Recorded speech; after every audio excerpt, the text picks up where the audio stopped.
Magpapaganda muna pala ako bago ako alis pala kami guys mamay. And, ops, huwag kakalimutan mag-subscribe and like and comment mo na yan. And, lalabas kami mamaya. And, anong gagawin mo? And, lalabas kami mamaya. Tugtugtugtugtugtug.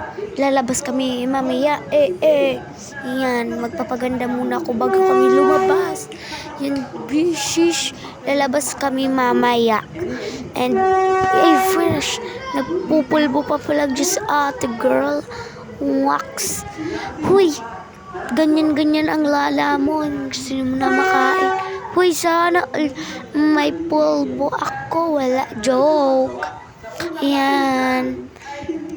Ayan, magpupulbo muna ako bago ako maglabas. Abisyan, tagad na naman ako kain kasi ang init naman sa pabilyon. Yan guys, meron pa akong pulbo. And lalabas ako, sabi na. Meron pa akong pulbo. And mamaya, lalabas ako. And anong gagawin? Nanonood pala kami guys ng TV. And anong gagawin mo? Siyempre, nanonood kami ng TV. And magkukulon muna ako. Magpapamot para paglabas. Mabango. Uy! Mabango. O fresh. Pabango.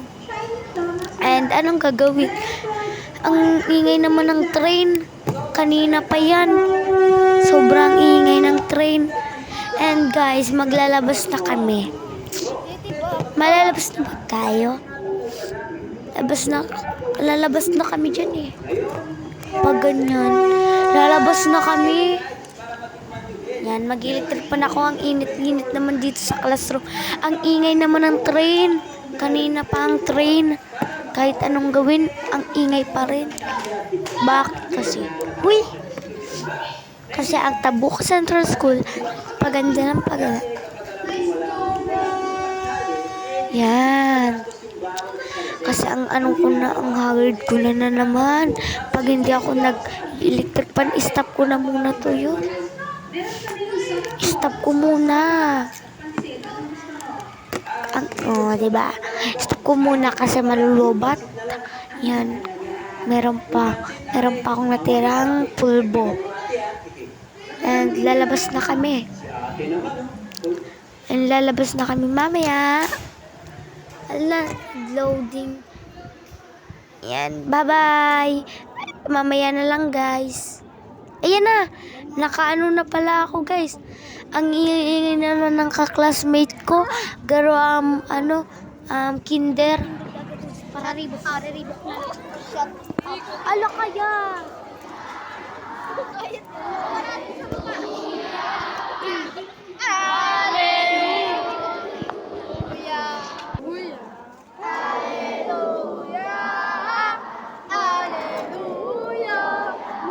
Kamu nun.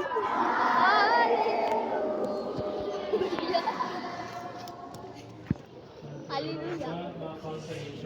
Asin sa iyong espiritu. Magbasa ng Ebanghelyo susong isang Mateo. Sa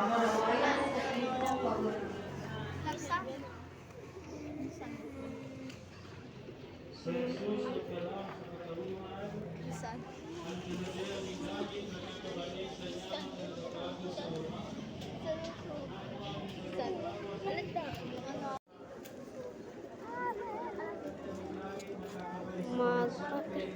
Editan ko.